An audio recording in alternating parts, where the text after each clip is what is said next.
ওগো আল্লাহ, ওগো মালিক, তুমি ছাড়া তো আমাদের আর কেউ নাই, তুমি ছাড়া তো আমার আর কেউ নাই। আল্লাহ গো, তুমি যদি মাফ না করো কে আমাকে মাফ করবে? তুমি যদি মাফ না করো কে আমাকে মাফ করবে? তুমি যদি আমাকে মাফ করো তাহলে তোমার কোনো দিকে কমবে না, তুমি যদি আমাকে মাফ না করো তোমার কোনো দিকে বাড়বে না। আল্লাহ গো, তুমি আমাকে মাফ করে দাও। সারাটা জীবন অন্যায় কাজ করেছি, সারাটা জীবন নাফরমানি করেছি, আমার কাছে কালেমার দাওয়াত কম আসে নাই, আমার কাছে কালেমার দাওয়াত কম আসে নাই, আমাকে লোকেরা কম বোঝায় নাই। ওগো আল্লাহ, তুমি আমাকে মাফ করে দাও।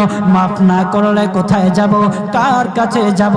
বাবা যখন মারে তখন মার কাছে আশ্রয় নেওয়া যায়, মা যখন প্রহার করে তখন বাবার কাছে আশ্রয় নেওয়া যায়, বাবা মা যখন প্রহার করে তখন দুনিয়ার কারো না কারো কাছে আশ্রয় নেওয়া যায়। ওগো আল্লাহ, ওগো মালিক, তুমি যদি আমাকে মারো, তুমি যদি আমাকে আযাব দাও, ওগো আল্লাহ, কার কাছে যাব, কার কাছে গিয়া মাফ চাইবো? ওগো আল্লাহ, মেহেরবানি করে মাফ করে দাও। এইরকম কান্না করতেছে, কান্না করতেছে, চোখের পানি তার এমন ভাবে পড়তেছে, দাড়ি ভিজতেছে, দাড়ি ভিজে জমিনের মধ্যে চোখের পানি পড়তেছে, কান্না করতেছে। বান্দাটা কান্না করতে করতে করতে করতে আমার আল্লাহর কাছে এমন গ্রহণযোগ্যতা অর্জন করেছে, মহান আল্লাহ রাব্বুল আলামিন তার ডাকে সাড়া দিয়া তার জিন্দেগির সব গুনাহ মাফ করে দিয়েছেন। হযরত মূসা আলাইহিস সালাতু ওয়াস সালামের যুগের ঘটনা। একজন বড় পাপিষ্ঠ ছিল, জীবনে এমন কোন গুনাহ নাই যে গুনাহ সে করে নাই।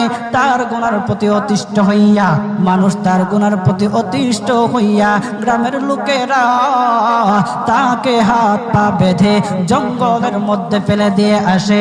জঙ্গলের মধ্যে থাকতে থাকে কিছুদিন থাকার পর মালাকুল মউত যখন তার সামনে এসে উপস্থিত, এর আগ মুহূর্তে সে বান্দা আল্লাহর কাছে ডেকে ডেকে বলতেছে,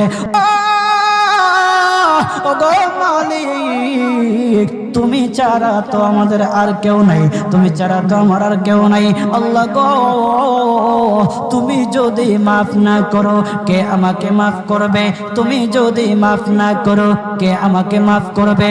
তুমি যদি আমাকে মাফ করো তাহলে তোমার কোনো দিকে কমবে না, তুমি যদি আমাকে মাফ না করো তোমার কোনো দিকে বাড়বে না। আল্লাহ গো, তুমি